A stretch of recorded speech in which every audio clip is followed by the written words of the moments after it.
Bonjour, donc aujourd'hui j'avais vraiment envie de développer la thématique du burn-out parental dans une petite vidéo IGTV. Si le sujet t'intéresse, j'ai fait un podcast entier sur ce sujet, un podcast bonus dans le cadre de mon atelier sur l'hypersensibilité. Pourquoi j'ai eu envie de me former à cette thématique plus particulièrement?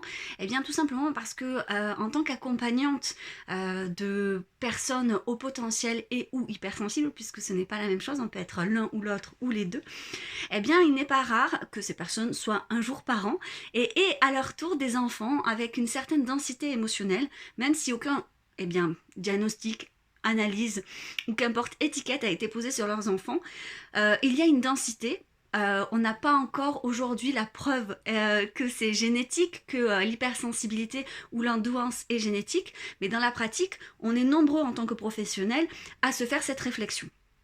Alors bien évidemment, entre sa propre densité à soi émotionnelle, intellectuelle et l'accompagnement d'un enfant qui a cette même densité, eh bien ça peut être très difficile et ça peut occasionner un risque supplémentaire d'un burn-out parental. Alors le burn-out parental, ce n'est pas un burn-out professionnel, ce n'est pas non plus de la dépression. C'est-à-dire que vraiment l'épuisement est généré par son rôle de parent. Et il y a quelque chose que j'aimerais vraiment encore une fois dire et donc insister dessus, c'est que le burn-out parental ne touche que les parents investis. Et ça c'est très important de le dire parce que souvent nous avons honte de dire que nous sommes en burn-out parental.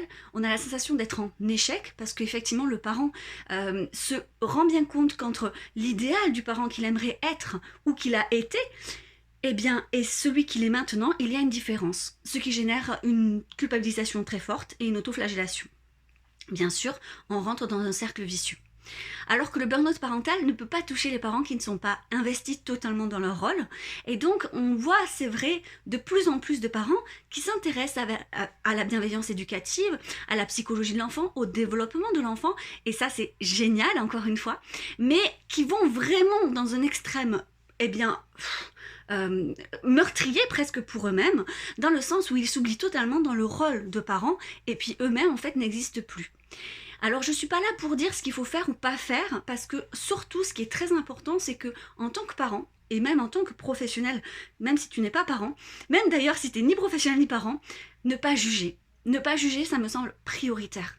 Parce qu'on n'a pas besoin de se juger les uns les autres, on n'a pas besoin de ça, parce que déjà, il faut savoir que le parent investi passe son temps à se renseigner sur la parentalité, à se comparer avec les autres parents qu'il voit ou qu'il pense voir. Quand je pense par exemple aux réseaux sociaux, n'oublions pas que ce sont des images qui nous transmettent des petits passages de vie.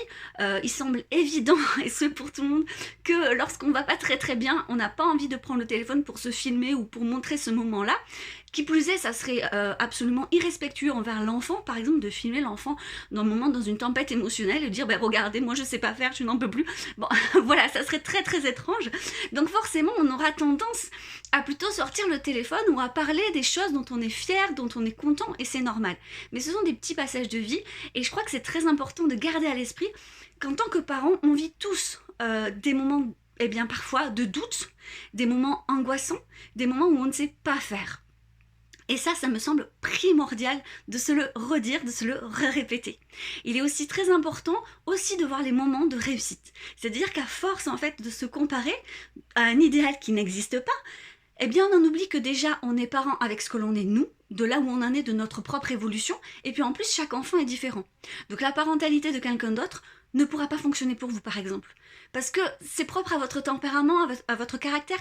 Par exemple, certains parents vont être plus calmes, plus patients. Ok, d'autres seront les pros de l'organisation. D'autres encore auront un talent créatif qui feront qu'ils auront énormément d'envie et d'imagination pour créer des activités hyper intéressantes pour les enfants. Ok, enfin voilà, on est tous très différents et on a tous des points forts. Le burn-out parental, en fait, c'est un peu comme une sorte de balance, il faut imaginer... une balance comme ça, où d'une part en fait vous avez tous les facteurs qui peuvent être difficiles et qui peuvent peser dans ce qu'on va appeler des facteurs à risque. Donc ça peut être plein de choses différentes. Par exemple, ça peut être effectivement l'âge de l'enfant, mais pas que, parce qu'on se rend compte que le burn-out parental ne touche pas forcément les parents de jeunes enfants, malgré ce qu'on peut penser. Ça peut être la démographie, par exemple, si vous habitez dans un tout petit logement et que vous êtes très sensible au bruit, et c'est pour ça que ça parle aussi à ma communauté d'hypersensibles qui a donc une hyperesthésie souvent auditive répétitive, et donc ça peut générer plus de stress que par exemple si vous avez la chance d'avoir, eh bien, on va dire une plus grande maison ou un grand espace qui fait que les enfants peuvent jouer, courir, parce que bon voilà, on connaît les enfants, on sait comment ils sont. Ça peut être effectivement, est-ce que vous êtes isolé ou est-ce que vous pouvez passer le relais régulièrement? Ce n'est pas la même chose. Moi par exemple qui fais du unschooling, eh bien j'ai souvent une communauté de unschoolers aussi, je pense que voilà, on s'attire, et donc c'est totalement différent quand on a son enfant 24 heures sur 24 avec soi que lorsque, eh bien, on peut peut-être se poser ou faire des tâches, eh bien, pour la maison quand il est à l'école par exemple, alors que quand on est en instruction en famille, on doit faire tout ça avec l'enfant en fait quand il est là, donc ça génère aussi notre organisation par exemple de vie. Bref, il y a plein de choses à mettre en place.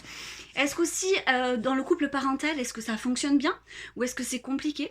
Est-ce qu'on a soi-même par exemple des problématiques d'ordre de santé, que ce soit psychique ou physique, ou l'enfant, est-ce qu'il en a aussi? Est-ce que forcément, est-ce qu'il est hypersensible ou non? Est-ce que sa densité émotionnelle est compliquée pour nous ou épuisante pour nous, écrasante pour nous, ce genre de choses. Bref, c'est un cumul de plein de choses. On ne peut pas dire par contre que on est un burn-out parental parce que on a juste ça. Non, c'est le cumul de facteurs en fait sur cette balance qui écrase, qui va potentiellement créer le burn-out. Parce qu'il faut autre chose pour qu'il y ait burn-out. Il faut que les ressources qu'on a pour y faire face, il faut qu'elles soient amoindries. Il faut qu'on ait en tout cas la sensation qu'on n'a pas les ressources pour y faire face. Si vous connaissez la thématique du burn-out professionnel, vous savez que c'est exactement ça. C'est-à-dire en fait, vous vous sentez dépassé par la charge de travail. Vous avez la sensation que vous n'arriverez jamais à atteindre finalement la fin, la finalité de ce qu'on vous demande. Eh bien, finalement, c'est un peu la même chose dans le burn-out parental, bien qu'il n'y a pas de finalité en soi, parce qu'encore une fois, ces parents très investis, ils visent un certain idéal qui n'est jamais atteignable, et donc c'est un peu comme si à chaque fois qu'ils gravissaient une marche, eh bien il y en avait une nouvelle, il y en avait une nouvelle, il y en avait une nouvelle, bref, ça ne s'arrête jamais. Et donc ils ne sont jamais satisfaits, ils ne sont jamais rassasiés, ils ont la sensation de toujours mal faire, ils voient toujours un peu finalement ce qu'ils ne font pas bien dans la journée, et ils n'arrivent plus à voir ce qu'ils font bien dans la journée. Ce qui génère forcément un manque de confiance en soi, en ses capacités parentales. Je fais juste une parenthèse aussi sur la façon dont, par exemple, la mère a vécu sa grossesse et son accouchement, parce que la façon dont on a vécu sa grossesse et son accouchement a un impact, on le sait maintenant avéré, sur la façon dont on va vivre sa parentalité. Quelqu'un qui s'est senti peut-être infantilisé, qui a subi des violences obstétricales, pour qui ça a été compliqué de mettre son enfant au monde, comparé à quelqu'un qui s'est senti en pleine possession de ses moyens, qui a pu générer en cette personne une grande force, une grande énergie positive, on va se rendre compte qu'elle va pas avoir la même confiance en elle par la suite dans sa parentalité. Donc ça, c'était une parenthèse. Je vous conseille, il y a de suivre peut-être des comptes de doula ou de sage-femme à ce sujet. Je pense notamment à Julie Toutain, qui est vraiment super et qui propose vraiment un contenu très qualitatif sur son compte Instagram notamment et sur sa page Facebook. Donc effectivement, il y a les stresseurs et les ressources sur cette balance, et c'est ça qui génère le burn-out parental. Je crois qu'il est essentiel également de dire qu'il ne faut pas avoir honte, parce que souvent les personnes se disent j'ai échoué, c'est un échec. Et c'est ça qui les freine à consulter, c'est ça qui les freine à un moment donné demander de l'aide, et c'est ça qui génère à un moment donné effectivement aussi le fait qu'on s'embrique là-dedans, qu'on se bloque là-dedans, et que ça va de pire en pire. Parce que le burn-out parental, au-delà du fait que, et j'y reviendrai dans mes différents posts à ce sujet, et je ferai un article par la suite sur mon site Telegram pour tout répertorier, on n'a plus du tout envie à un moment donné de passer du temps avec ses enfants. Rien que de se dire qu'on va les retrouver nous épuise totalement, et ça devient chronique. C'est pas juste là, vivement qu'ils aillent se coucher. Que tous les parents connaissent, attention, bien entendu, il y a une grande différence. Mais à un moment donné, en fait, on ne peut plus. Et ça peut aussi générer un burn-out ailleurs. Par exemple, comme on n'a plus d'énergie du tout, on dort mal, on s'alimente mal, on n'arrive plus bien à travailler. Ça génère également des complications dans le couple, parce que comme on est fatigué, ça peut être plus difficile. Il y a de nombreuses tensions. Bref, c'est vraiment un cercle très très très vicieux.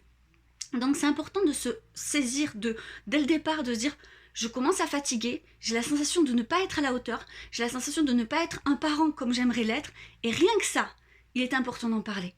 Et c'est pour ça que je vous ai dit en début de cette vidéo, il est important de ne pas juger le parent qui vient à vous, que vous soyez amis, voisins, famille, professionnels, quand il vous dit, ben voilà, par exemple, j'ai crié sur mon enfant, j'en pouvais plus. Il est inutile de sortir le grand discours, mettez-vous à la place d'enfant. Ben, enfin, j'ai envie de dire, mais ça me paraît logique que le parent qui vous dit ça s'est mis à la place de son enfant. Non, parce que sinon, il viendrait même pas le dire, en fait, il s'en foutrait totalement. Donc, je crois qu'à un moment donné, il faut aussi saisir cette importance-là en disant, ah, d'accord, qu'est-ce qui s'est passé? Parce que le parent qui réalise qu'il a fait, en fait, quelque chose qu'il ne voulait pas faire et qui en arrive à le verbaliser, c'est qu'il a quand même conscience qu'il y a un truc qui va pas. Donc inutile de remuer le couteau dans la plaie. Et inutile aussi de dire ah ben je sais pas, moi ça se passe bien chez moi. Oui bon ben ok super tant mieux. Bon ben alors vas-y ouvre le dialogue, ouvre la porte quoi, au lieu d'essayer de rentrer dans cette compétition, parce qu'encore une fois la parentalité c'est pas une compétition, c'est quelque chose qu'on apprend au fur et à mesure de sa parentalité. C'est vraiment quelque chose de difficile dans le sens où en fait il n'y a pas de modèle parfait, il n'y a pas de mode d'emploi, ça n'existe pas. On est encore une fois parents avec ce que l'on est, on évolue au fur et à mesure des années, puis on sait bien qu'avec les enfants il y a quelque chose qui a marché une fois, et puis on ne sait pas pourquoi, à la fois d'après ça marche plus. C'est comme ça, et puis après quand on a plusieurs enfants, certes on apprend des choses, mais je pense que le point fort c'est justement la confiance en soi. Parce que chaque enfant est différent et en fait on se réadapte à chaque fois à chaque nouvel enfant tout simplement. Donc ça c'était pour moi très important de le signaler. Il y a aussi donc une petite parenthèse que je voulais faire, c'était la question de genre. On parle souvent de burn-out parental pour les mères. Alors il est vrai que les mères sont souvent plus investies par sexisme dans cette société. C'est elles souvent qui vont être le moteur pour rechercher la meilleure façon de faire. C'est elles qui vont prendre du temps à lire, vraiment se renseigner sur les méthodes éducatives, qui vont vouloir et qui vont passer le plus de temps avec leurs enfants. Avec le congé maternité, avec le congé parental, c'est souvent elle qui, voilà, le congé maternité, enfin de paternité en France, c'est 11 jours, donc on peut pas vraiment dire que ça permet aux papas de s'investir, hein. Après ils font ce qu'ils peuvent, mais je pense qu'il y a quand même une nouvelle génération de papas qui s'investissent de plus en plus dans leur rôle de papa.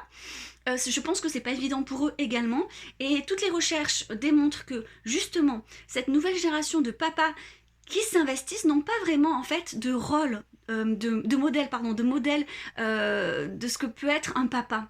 Ils pataugent un petit peu et ça peut justement générer un facteur de stress supplémentaire. On se rend compte aussi par sexisme dans les dernières études à ce sujet que la charge mentale certes est beaucoup plus féminine, on le sait, mais ce qui est intéressant c'est lié à l'éducation souvent que l'on a proposée aux petits garçons et aux petites filles quand elles étaient jeunes, et du coup alors on n'est pas du tout différents, hein. Les hommes pourraient très bien aussi bien s'organiser et mettre en place et faire face à une charge mentale comme les femmes bien entendu, mais en fait leur cerveau s'est développé de façon qu'ils n'ont pas eu la possibilité depuis tout jeune à mettre en place en fait cette charge mentale, dans le sens où en fait ils vont se sentir très très vite écrasés par la charge mentale comparée à une femme. Peut-être parce que tout jeune on va plutôt les orienter vers des filières ou des activités qui demandent plutôt une concentration juste dans le présent en fait, dans l'instantané. Là où les petites filles, ça va être davantage, par exemple si on va leur donner un poupon, petite fille, déjà elles vont pouvoir en fait mettre en place dans leur tête, ah mon bébé pleure, il va falloir que je change sa couche, que je vais le bercer, oh je vais peut-être le promener.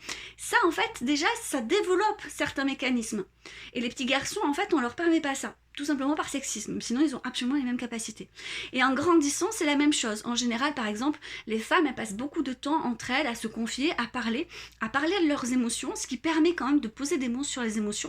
Là où les hommes, on les a souvent bridés par rapport à ça, avec des remarques très sexistes, du genre, bah c'est bon, on pleure pas comme une fille, ou bien, bon allez, c'est bon que ça va aller, avec une petite tape dans le dos, voilà. Donc du coup, arriver, dans leur paternité, où il est question justement de faire face à une charge mentale, où il est question de faire face aux émotions de quelqu'un d'autre, forcément ils sont moins bien armés. Donc on se rend compte que certes il y a plus de femmes en burn-out parental, mais que les hommes, ils seront en fait plus sensibles, c'est-à-dire qu'ils vont tomber dans le burn-out parental plus facilement en fait qu'une femme. Donc au final ça concerne vraiment les deux sexes.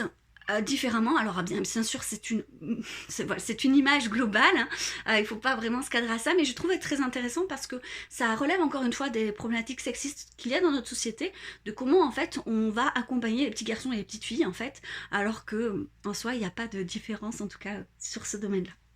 Voilà, je pense que la vidéo est suffisamment longue, donc je m'arrête là, mais il y aura d'autres posts et d'autres vidéos à ce sujet si ça t'intéresse, donc n'hésite pas à me poser tes questions en commentaire, parce que comme ça pourra me permettre de faire d'autres vidéos. Et puis voilà, n'ayons pas honte de parler de cette problématique, et surtout, eh bien, soutenons-nous les uns les autres, je pense que c'est prioritaire. Belle journée à toi.